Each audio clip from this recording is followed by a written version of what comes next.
আজকে কি রাঁধতে যাব এখন বলবো না, পুরো ভিডিওটা দেখলে বুঝবেন আপনারা আমি কি রান্না করতে যাচ্ছি। প্রথমে তেল দিয়ে দিলাম, তেলটা গরম হয়ে এসেছে। এখন দিয়ে দিচ্ছি এলাচ, দারচিনি আর তেজপাতা। একটু হালকা ভেজে নিচ্ছি। এরপর দিয়ে দিচ্ছি পেঁয়াজ কুচি।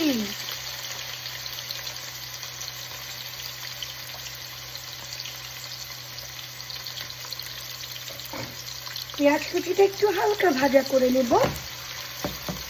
আপনারা সবাই জানেন আমি যেটা রান্না করতে যাচ্ছি, বাংলাদেশে আপনারা রান্না করেন, বাট আমি আমার মতো রান্না করছি। আমি নিয়ে এসেছি এই ভিডিওটা আপনাদের জন্য। পুরো ভিডিওটা দেখবেন, তাহলে বুঝবেন আমি কি রান্না করছি। আমার পেঁয়াজটা হালকা ভেজে ফেলেছি, কিছুটা সটে হয়ে এসেছে। এখন আমি এতে দিয়ে দেব চিকেন। আমি একটু ম্যারিনেট করে রেখেছি, লবণ, আদা বাটা, রসুন বাটা, অল্প একটু মশলা দিয়ে মশলাটা আবার আমি দেবো। এটা জাস্ট চিকেনটা যেন শক্ত থাকে। আমি সবসময় চিকেন মাখিয়ে রেখে দিয়ে কিছুক্ষণ, যেহেতু আমরা বাইরের চিকেনগুলো, এটা ছোট ছোট মুরগি, এই যে রানটা দেখলে বুঝবেন এটা এত বড় মুরগি না। তারপরে আমি সবসময় এই মুরগিটা খাই, ছোট মুরগিটা আমাদের এখানে যেটা পাওয়া যায়। আর আমি সবসময় একটু মাখিয়ে রাখি কিছুক্ষণ, তাহলে মুরগিটা না গলে না। ইউজুয়ালি একটু মুরগি রান্না করতে গেলে না একদম গলে যায়, তাই আমি মুরগিটা মাখিয়ে রাখি। এবার আমি এতে দিয়ে দিব কিছু মশলা, স্পাইস, মরিচের গুঁড়ো পরিমাণ মতো, আপনারা যে যেমন ঝাল খান। আমি একটু ঝাল ঝাল করব, কারণ আমার ঝাল খেতে ইচ্ছে করছে তাই। এরপর দিয়ে দিচ্ছি হলুদ গুঁড়ো। এরপর আমি এতে অ্যাড করে দিচ্ছি জিরা গুঁড়ো। জিরা গুঁড়োটা আবারও পরে দেব। এখন আমি এটাকে ভালো মতো নেড়ে নেব, মিক্স করে নিচ্ছি। যদি মশলা লাগে পরে আবার দেওয়া যাবে, কারণ আদা রসুন বাটাটা আগে দিয়ে দিতে হয়, নাহলে গন্ধ করে। আর আমি লবণও দিয়েছি, যখন আমি ম্যারিনেট করেছি লবণ, আদা রসুন বাটা, অল্প অল্প মশলা দিয়ে ম্যারিনেট করে রেখেছিলাম। আর আমি একসাথে যেন গলে যায়, কারণ চিকেন যেহেতু তাড়াতাড়ি গলে যায়, তাই আমি আলু কিউব করে কেটে রেখেছি। কিউব থেকে একটু বড় বাট দিয়ে দিচ্ছি। আসলে আমার ঝটফট রান্না, যখন মন চায় তাই করি। হঠাৎ করে মনে হলো আমি শিমের বিচি, যেটা আমি এখন দেখাবো আমি কি দিয়ে চিকেনটা রান্না করছি, হঠাৎ করে মন ছিল যে একটু শিমের বিচি দিয়ে চিকেন দিয়ে খাবো। তাই আপনাদের ভাইয়াকে বললাম আমাকে যেখান থেকে পারো শিমের বিচি নিয়ে আসো। আর সে যে কিসের শিমের বিচি এনেছে এখন দেখলে বুঝবেন। যা হয়, ছেলেদেরকে অর্ডার করলে মন মতো কখনো ওরা বাজার আনতে পারে না, যেটা আমরা নিজেরা যখন বাজার করি তার মতো কখনো হয় না, এটা আমার মনে হয়। আবার অনেক ছেলেরা পারে, আপনার ভাইয়া যেমন রান্না করতে পারে, ও যেটা রান্না করতে পারে সেটা আবার বাজার সুন্দর করে নিয়ে আসে। আর যেটা আমি বলবো ওগুলো সে পাই না খুঁজে, এই হয় আর কি। এই দেখে নিন আপনাদের ভাইয়া আমার জন্য কি সাইজের শিমের বিচি এনেছে। দেখেন এই পিচ্চি পিচ্চি, আমার মনে হয় যে ইন্ডিয়ান, কারণ প্যাকেটে আমি বাংলা নাম দেখলাম না।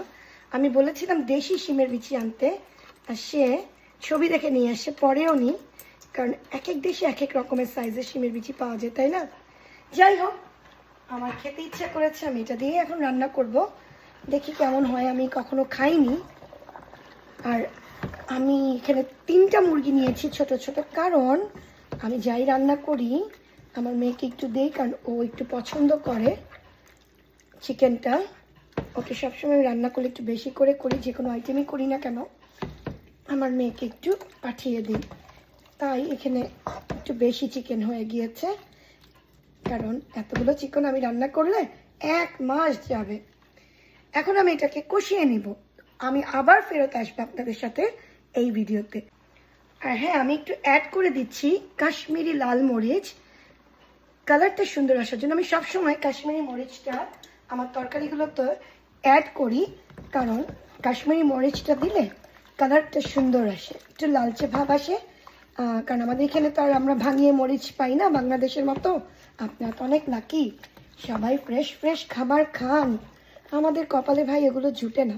যারা প্রবাসে থাকে তারাই বুঝে, সেটা হোক সৌদি আরবিয়া, তারপরে ওরা হয়তো অনেক বাংলাদেশের জিনিস পান। লন্ডনেও পাওয়া যায়, আমি দেখেছি ইংল্যান্ডে অনেক কিছু পাওয়া যায়, বাট আমাদের এখানে খুবই কম আমরা টাটকা জিনিসটা পাই। মাছ টাছগুলো আসে যেহেতু ফ্রোজেন আসে, বাট টাটকা সবজি আমরা খুবই কম পাই, যার জন্য আমাদের এখানে সবাই সবজি বাগান করে, আমি ছাড়া। কারণ আমি একদম নিজে সবজি খাইও না, আর আমি বাগান করতে পছন্দ করি না। সো এখন আমি এটাকে ঢেকে দেব, কষিয়ে আবার চলে আসবো আপনাদের মাঝে। আর হ্যাঁ, এখন আমি অ্যাড করে দিচ্ছি টমেটো কুচি। ছোট ছোট করে টমেটো কেটে নিয়েছি। 5 মিশালি চিকেন কারি। কি দিলাম? দিলাম আলু, দিলাম শিমের বিচি, এখন দিলাম টমেটো, তাই না? দেখি তারপরে কারিটা কেমন হয় যখন কারিটা শেষ হবে।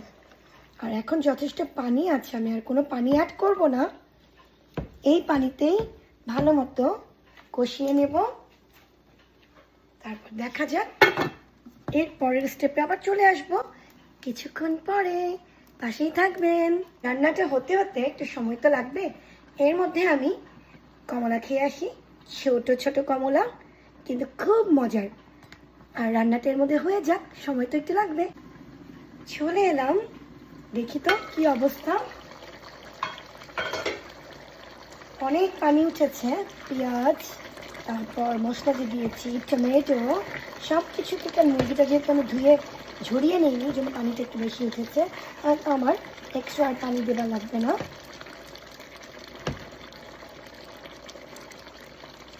আর একটু আমি পানিটা শুকাবো, দেখি তো আলুটা গলেছে কিনা।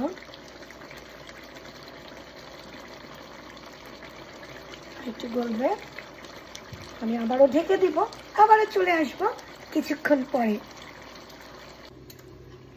কি খবর বন্ধুরা, আছেন তো? চলুন দেখে নিই কি অবস্থা আমার রান্নার। চুলার আঁচটা আমি কমিয়ে দিয়েছি, হয়ে গিয়েছে আলহামদুলিল্লাহ। এখন এটাকে তেলের উপরে উঠাবো। আমি কি জানি না, কিছুদিন ধরে আমার বেশি ঝোলওয়ালা তরকারি একদম ভালো লাগে না। ভুনা ভুনা না হলে আমি খেতে পারি না। একটু ঝোলটা শুকিয়ে নিয়েছি, যদি লাগে পরে দেওয়া যাবে। আর এখন কি দেবো বলেন তো? শেষে আমরা কি দেই? জিরা গুঁড়া অল্প একটু, স্মেলটা সুন্দর হওয়ার জন্য। আর কি দিব? রাঁধুনির গুঁড়া মশলা। আমি রাঁধুনির বেশিরভাগ মশলা ব্যবহার করি, দেশি আমাদের ব্যবহার করে আমি শান্তি পাই। একটু দিয়ে দিলাম গরম মশলা, রাঁধুনি। অল্প একটু ঢেকে দিই, তেলটা উঠুক, তারপরে আবারও চলে আসবো আপনাদের সামনে। আমার কি মনে হচ্ছে জানো, আলু না টেনে নিবে একদম, বেশি এই পানি একদমই থাকবে না, তাই অল্প একটু পানি অ্যাড করে দিই। কি বলো, তোমাদের কি মনে হয়? এই যে অল্প একটু পানি অ্যাড করে দিলাম, তাহলে কি হবে? আলু এতগুলো পানি টেনে নিলেও ঠিক থাকবে ঝোলটা। কারণ আমরা জানি আলুর তরকারিতে অলওয়েজ পানি টেনে নেয় না, পানিটা শুকিয়ে যায়। কারণ আলু যখন দমে দিই শুকিয়ে যায়, পানিটা টেনে নেয়। তো এখন আমি ঢেকে দিয়ে রাখি, একটু পরে খুলে দেখবো তরকারিটা কি অবস্থা। তো এখন দেখে নেই, চলো আমার রান্নার ফাইনাল লুক। দেখো তো কেমন হয়েছে, কেমন হয়েছে বলো তো? এখন টেস্টও করে দেখবো কেমন হয়েছে, কারণ আমি এই তরকারির জন্য বসেছিলাম। বললাম না, আমার যেটা মন করে সেটা আমার করে তারপরে খেতে হয়। এই তরকারির জন্য বসেছিলাম এতক্ষণ ভাত খাবো বলে। এই হচ্ছে আমার পালং শাক, স্যালাড।